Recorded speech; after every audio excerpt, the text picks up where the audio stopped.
les 10 commandements, dans un buisson ardent, une épaisse nuée, un vent puissant ou une lumière vive. Alors, la tendance des tweetos, est-ce qu'ils ont eu raison? Je ne sais pas, on va voir. 52% un buisson ardent, 24% une épaisse nuée, 10% un vent puissant et 14% une lumière vive. Eh ben voilà, on verra ça tout à l'heure, oui, on verra ça après la deuxième chanson de Pierre-Lot. Eh ben on va écouter maintenant la deuxième partie de cet évangile de Marc, chapitre 6. Marc, chapitre 6, deuxième partie. À leur retour, les apôtres se réunirent auprès de Jésus et lui rendirent compte de tout ce qu'ils avaient fait et de tout ce qu'ils avaient enseigné.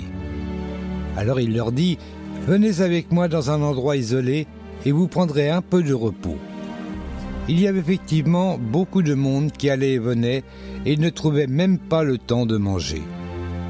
Ils partirent donc dans la barque pour aller à l'écart dans un endroit désert. Mais beaucoup les virent s'en aller et les reconnurent. De toutes les bourgades, on accourut à pied et on les devança à l'endroit où ils se rendaient. Aussi, quand Jésus descendit de la barque, il vit une foule nombreuse. Il fut pris de pitié pour eux, parce qu'ils étaient comme des brebis sans berger. Alors il se mit à enseigner longuement. Il se faisait déjà tard. Ses disciples s'approchèrent de lui et lui dirent : « Cet endroit est désert et il est déjà tard.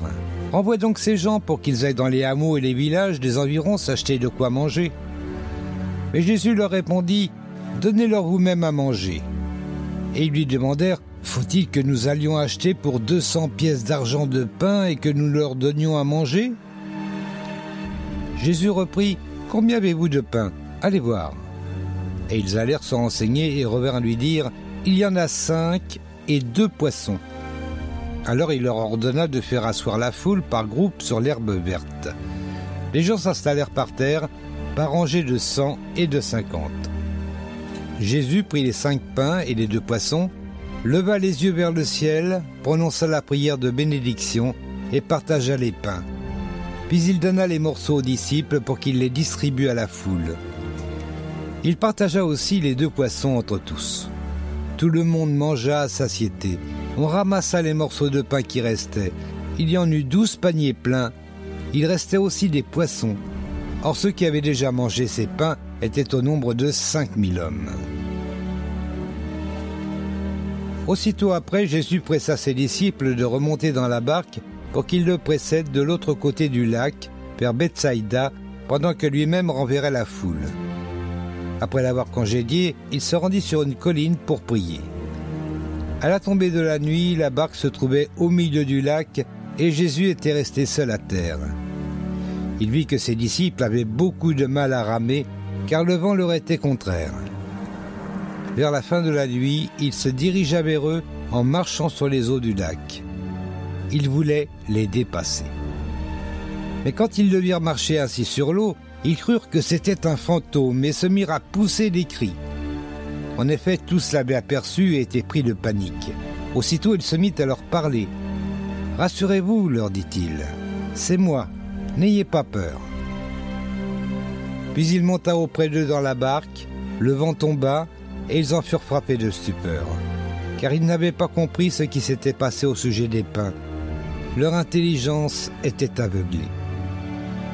La traversée achevée, ils touchèrent terre à Génézareth, où ils amarrèrent leur barque. Comme ils en descendaient, les gens reconnurent aussitôt Jésus et parcoururent toute la région pour annoncer sa venue. Ils lui amenaient les malades sur les brancards dès qu'ils apprenaient son arrivée quelque part. Partout où ils se rendaient, dans les villages, les villes, les campagnes, ils apportaient les malades sur les places publiques et le suppliaient de leur permettre de toucher ne serait-ce que la frange de son vêtement. Et tous ceux qui la touchaient étaient guéris.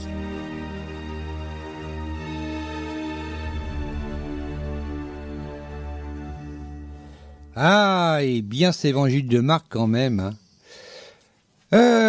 Sur ce, on va poser la première question de cette deuxième partie. C'est donc la 8e en tout. Je préfère dire les numéros en tout parce que bon. Alors, 8e question. Par quel moyen les apôtres allèrent dans un lieu désert? À pied, en barque ou en charrette? 10 secondes.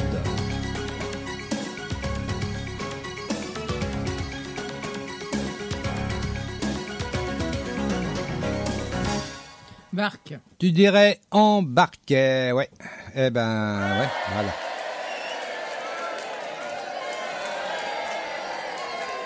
En barque, bah oui, c'est normal, attendez. Ils vont pas aller à pied quand même. On va dire ça, c'est donc au verset 32. 32. Tu lis 30 ou 32. Voilà, 30 ou 32. Alors, donc c'est sous-titré « Les apôtres rentrent de mission ». On ne sait pas combien de temps ça a duré, par contre. Non, on ne sait pas. À leur retour, les apôtres se réunirent auprès de Jésus et lui rendirent compte de tout ce qu'il avait fait et de tout ce qu'il avait enseigné. Alors, il leur dit « Venez avec moi dans un endroit isolé et vous prendrez un peu de repos. » Il y avait effectivement beaucoup de monde qui allait et venait et ils ne trouvaient même pas le temps de manger. Disons. Ils partirent donc dans la barque pour aller à l'écart dans un endroit désert.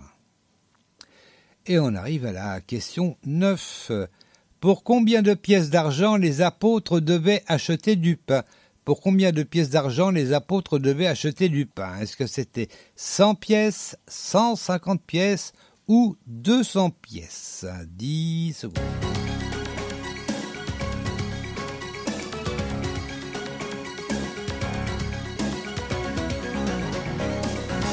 $200. 200 pièces, ouais. D'argent. Ah oui, d'argent. Voilà.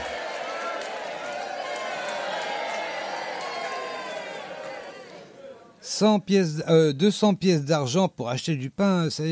J'ai entendu une prédication il n'y a pas longtemps là qui parlait de 8 mois de salaire quand même. Ouais. Attends, c'est pas facile à réunir ça.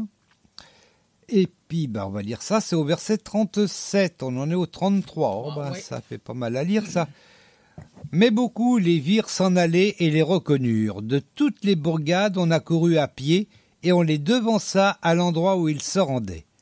Aussi, quand Jésus descendit de la barque, il vit une foule nombreuse. Il fut pris de pitié pour eux parce qu'ils étaient comme des brebis sans berger. Alors il se mit à enseigner longuement. Aussi, on ne sait pas combien de temps, mais apparemment assez longtemps.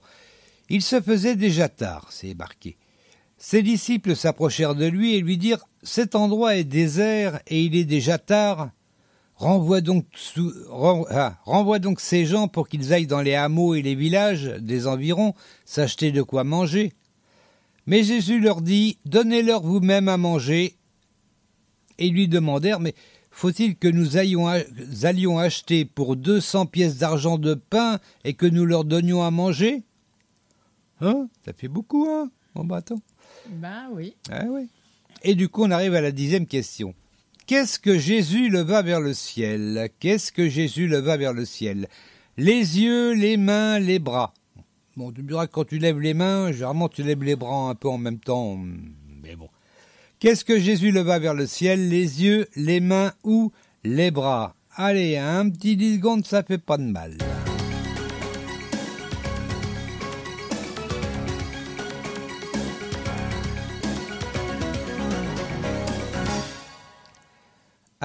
Qu'est-ce que Jésus leva vers le ciel pour prier son Père, je le précise? Oui. Les yeux, les mains ou les bras?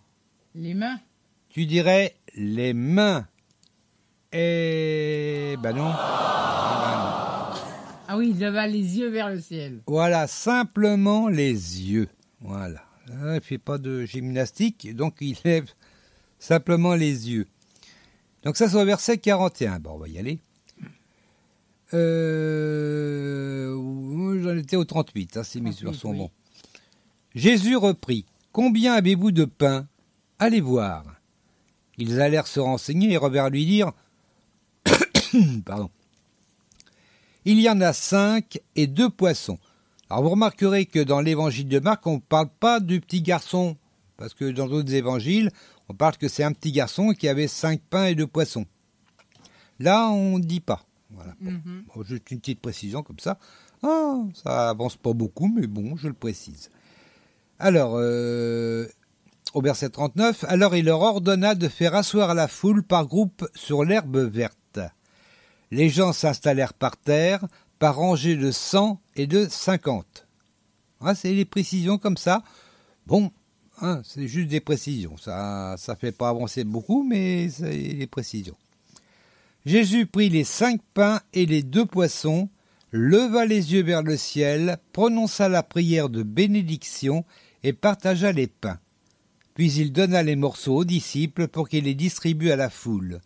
Il partagea ainsi les 2 poissons entre tous. Voilà. Et on arrive à la question suivante. Combien d'hommes ont mangé de pain? Alors quand on parle d'hommes, enfin moi je pense personnellement qu'il parle simplement de personnes, quoi. C'est homme dans le sens humanité, humaine, quoi. Je pense, parce que c'est vrai que beaucoup disent ah bah oui mais c'est seulement les hommes et il y a les femmes, il y a les enfants. Je sais pas. C'est pas précisé, donc moi je pense que c'est plutôt un terme générique. Comme ils auraient pu dire combien de personnes, qu'il y avait tant de personnes qui ont mangé. Bon, c'est mon avis, après ça n'engage que moi. Alors, combien d'hommes ont mangé du pain? 4000, 5000 ou 6000? Combien d'hommes ont mangé du pain? 4000, 5000 ou 6000?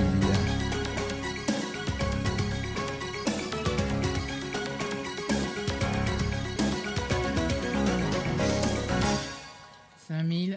5000 hommes. 5000 hommes.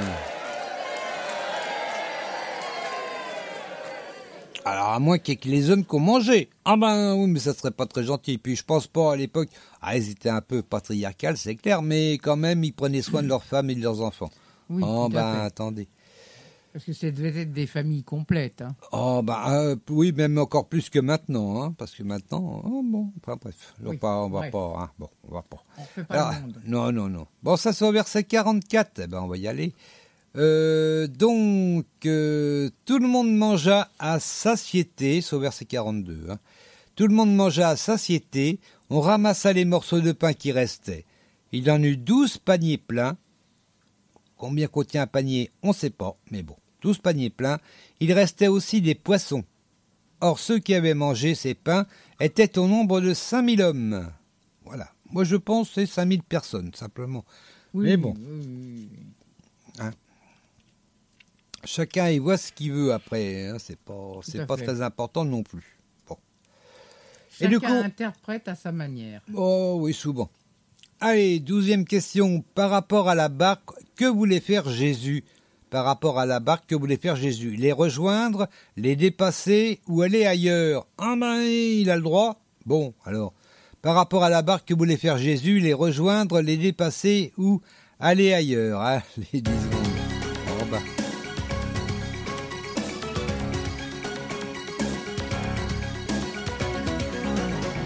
Il aurait pu aller ailleurs, mais bon... Les dépasser. Les dépasser, eh ben... Ouais. Ah, moi aussi je bug, il n'y a pas que la radio. Bah ouais.